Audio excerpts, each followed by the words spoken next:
أعوذ بالله من الشيطان الرجيم. بسم الله الرحمن الرحيم. إنما الصدقات للفقراء والمساكين والعاملين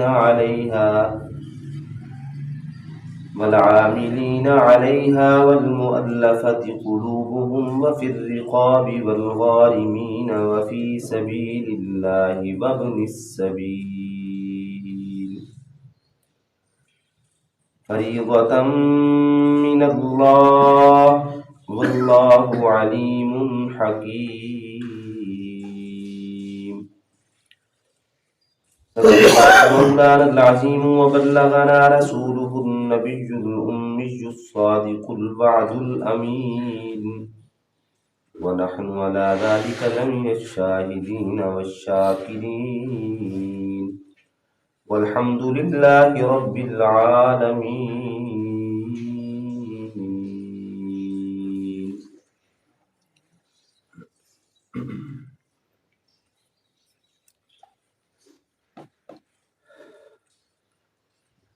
زکوٰۃ اور صدقات کے مسائل بڑے تفصیل سے بیان ہوئے۔ زکوٰۃ اور صدقات کے مصارف بیان کیے جاتے ہیں کہ زکوٰۃ اور صدقات کے مستحق کون ہے۔ ایک اصولی بات ہے کہ زکوٰۃ و صدقات واجبہ مراد ہیں جو انسان کے ذمہ واجب ہوتی ہیں۔ زکوٰۃ ہے، عشر ہے، اسی طرح منت اور نظر کا صدقہ ہے۔ یہ اصول و فروع کو نہیں دیا جاتا۔ زکوٰۃ و صدقات اصول و فروع کو نہیں دیا جا سکتا۔ اصول سے مراد زکوٰۃ دینے والے کے آباء و اجداد ہیں، اور فروع سے مراد زکوٰۃ دینے والے کی اولاد اور اولاد کی اولاد ہے۔ اصول مثلا باپ کو نہیں دیا جا سکتا صدقہ اور زکوٰۃ، صدقات واجبہ۔ اسی طرح دادا کو پردادا کو نہیں دیا جا سکتا۔ اسی طرح نانا کو نہیں دیا جا سکتا، پرنانا کو نہیں دیا جا سکتا، اور اوپر جتنے رشتے بنتے جائیں گے ان کو نہیں دیا جا سکتا، اور فروع کو نہیں دیا جا سکتا۔ فروع سے مراد اولاد ہے، بیٹے کو نہیں دیا جا سکتا، بیٹی کو نہیں دیا جا سکتا، بیٹی کو نہیں دیا جاتا، اور اسی طرح بیٹی کی اولاد کو بھی نہیں دیا جا سکتا، بیٹے کی اولاد کو بھی نہیں دیا جا سکتا، یعنی پوتوں کو، پوتیوں کو، نواسوں کو، نواسیوں کو، آگے ان کی اولادوں کو بھی نہیں دیا جا سکتا۔ اسی طرح اصول میں ماں آتی ہے تو ماں کو نہیں دیا جا سکتا، اور ماں کی ماں نانی کو نہیں دیا جا سکتا، اور باپ کی ماں دادی کو بھی نہیں دیا جا سکتا۔ یہ رشتے وہ ہیں جو اصول اور فروع کہتے ہیں، فروع کہلاتے ہیں۔ اصول ماں باپ کے والدین، فروع ماں باپ کی اولادیں، ان کو نہیں دیا جا سکتا۔ باقی قریبی رشتہ دار جو دیگر ہیں ان کو دیا جا سکتا ہے اگر مستحق ہوں، ان کے حال کی اگر تحقیق ہے تو سب سے زیادہ حقدار وہی ہیں۔ اگر ان کے حال کی تحقیق ہے کہ واقعی وہ مستحق ہیں، ان کے پاس کچھ بھی نہیں ہے، تو پھر وہ مستحق ہیں تو ان کو دیا جا سکتا ہے۔ جیسے بہن کو دیا جا سکتا ہے، خالہ کو دیا جا سکتا ہے، پھوپھی کو دیا جا سکتا ہے، چاچے اور مامے کو دیا جا سکتا ہے۔ یہ قریبی رشتہ دار ہیں، جب ان کو دیا جا سکتا ہے تو ان کے علاوہ جو دیگر رشتہ دار ہوں گے ان کو بھی دیا جا سکتا ہے۔ بھائی کو بھی دیا جا سکتا ہے، بہن کو بھی دیا جا سکتا ہے، چاچا اور ماما کو دیا جا سکتا ہے، خالہ اور پھوپھی کو بھی دیا جا سکتا ہے۔ اسی طرح بھتیجوں اور بھتیجیوں کو بھی دیا جا سکتا ہے، بھانجوں اور بھانجیوں کو بھی دیا جا سکتا ہے، ملویر، پھپھیر، مسات، کزن جتنے بھی ہیں ان کو دیا جا سکتا ہے۔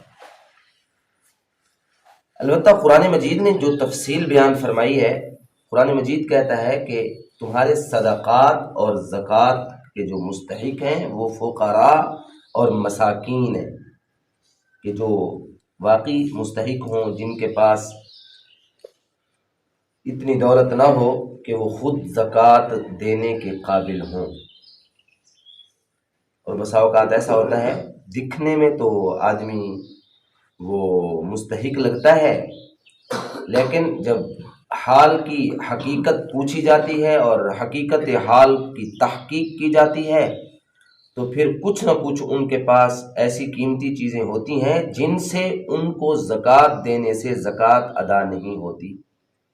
مثلا ایک بیوہ ہے، بچے تو چھوٹے ہیں اس کے پاس، لیکن کمانے والا بھی کوئی نہیں ہے، لیکن خامند کا چھوڑا ہوا ترکہ اس کو اتنا ملا ہے سونے یا چاندی کی شکل میں یا اور قیمتی سرمایے کی شکل میں کہ اب وہ خود زکوٰۃ دینے کے قابل ہے کہ خود زکوٰۃ دے۔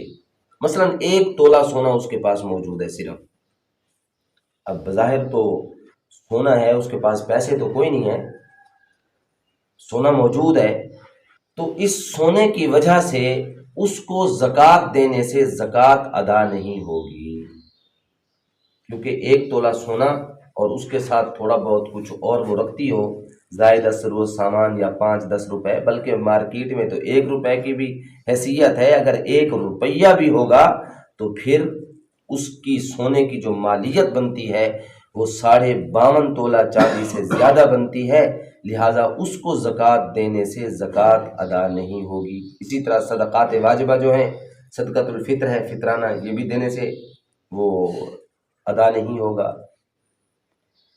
فقراء اور مساکین یہ مستحق ہیں۔ اسی طرح والعاملین علیہا، نبی علیہ الصلوۃ والسلام کے زمانے میں اور بعد کے ایک لمبے زمانے میں، خلفائے راشدین کے زمانے میں، ائمہ کرام کے زمانے میں، جب تک خلافت اسلامیہ جن ممالک میں رہی ہے اور جب تک رہی ہے تو یہ ایک مصرف یہ بھی تھا والعاملین علیہا، کہ زکوٰۃ و صدقات اکٹھا کرنے کے لیے کچھ لوگ مقرر تھے، تو ان کی تنخواہیں بھی اسی سے زکوٰۃ و صدقات سے ہوتی تھیں، تو ان کو بھی زکوٰۃ و صدقات دی جا سکتی تھی۔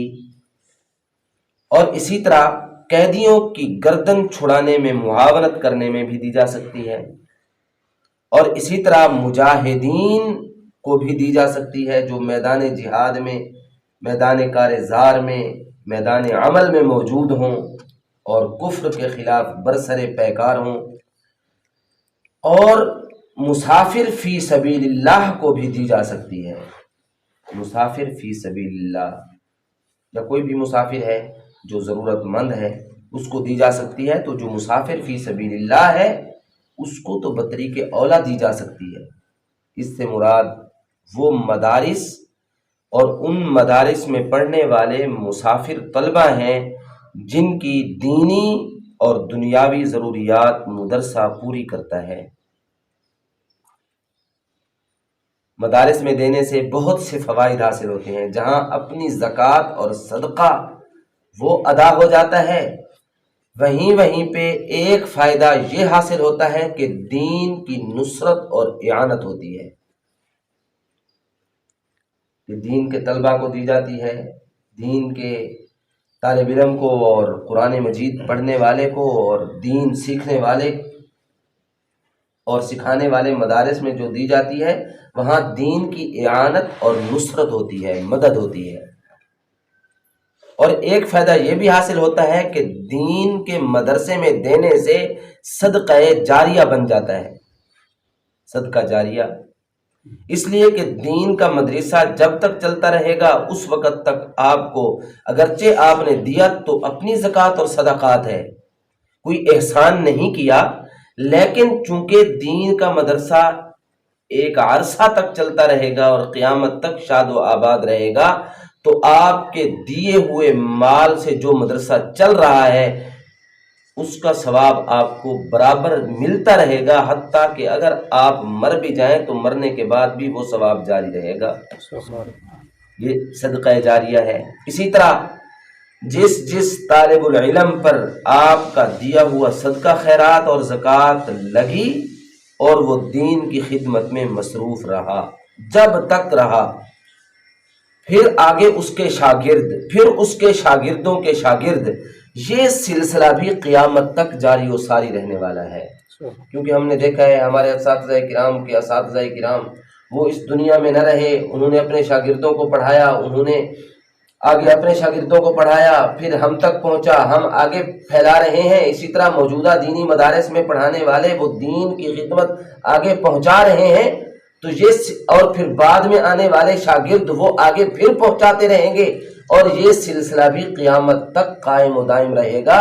تو پڑھنے پڑھانے کا آپ کا اجر و ثواب یہ بھی برابر برابر جاری و ساری رہے گا۔ یہ ہے صدقہ جاریہ۔ تو اس لیے کہا جاتا ہے کہ دینی مدارس یہ سب سے زیادہ مستحق ہیں آپ کی زکوٰۃ، صدقات، عطیات اور خیرات کی۔ تو یہ تفصیل تھی کہ مصارف زکوٰۃ کیا کیا ہیں اور کون کون سے ہیں جن کو ذکر کر دیا ہے، اور کن کن کو نہیں دی جا سکتی ان کا ذکر بھی ہو گیا ہے۔ اسی طرح عام غریب ہے، اگر وہ بھی جو ہے اس کی عادت ہے مانگنے کی، تو اس کی حال حقیقت کو بھی دیکھ لیا جائے کہ کہیں خود مالدار تو نہیں ہوا پڑا۔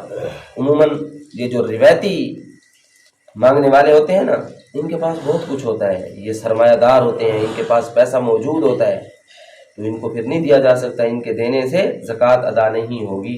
اسی طرح یہ جو اپنے آپ کو سید کہلاتے ہیں، ہاشمی، عباسی، ٹھیک ہے، آل نبی، اولاد علی، جو اپنے آپ کو کہلاتے ہیں یا حقیقت میں ہیں، تو ان پر بھی زکوٰۃ و صدقات اور عطیات نہیں لگتے۔ زکوٰۃ و صدقات ان پر بھی نہیں لگتے، ادا کرنے سے ادا نہیں ہوں گے۔ بالخصوص جو یہ کہہ کر کے مانگتا ہے کہ میں تو سید ہوں، اولاد علی ہوں، اولاد نبی ہوں، اولاد علی اور اولاد نبی پر تو زکوٰۃ نہیں لگتی، پھر یہ کیسے مانگ رہا ہے زکوٰۃ صدقات؟ پہلی بات تو یہ ہے کہ یہ جھوٹا ہے، یہ اولاد علی اور آل نبی سے ہے ہی نہیں۔ اگر ہوتا تو پھر یہ مانگتا نہیں، اب مانگ رہا ہے تو پھر یہ ہے نہیں، اور جھوٹ بول رہا ہے تو پھر اس کو دی بھی نہ جائے، اس کی حوصلہ شکنی کی جائے۔ بہرحال یہ تفصیل قرآن مجید نے بھی ذکر فرمائی ہے، اور احادیث رسول اللہ صلی اللہ علیہ وآلہ وسلم میں بھی اس کی تفصیل آئی ہے۔ اللہ تعالیٰ جل شانہ ہمیں عمل کرنے کی، سمجھنے کی توفیق نصیب فرمائے۔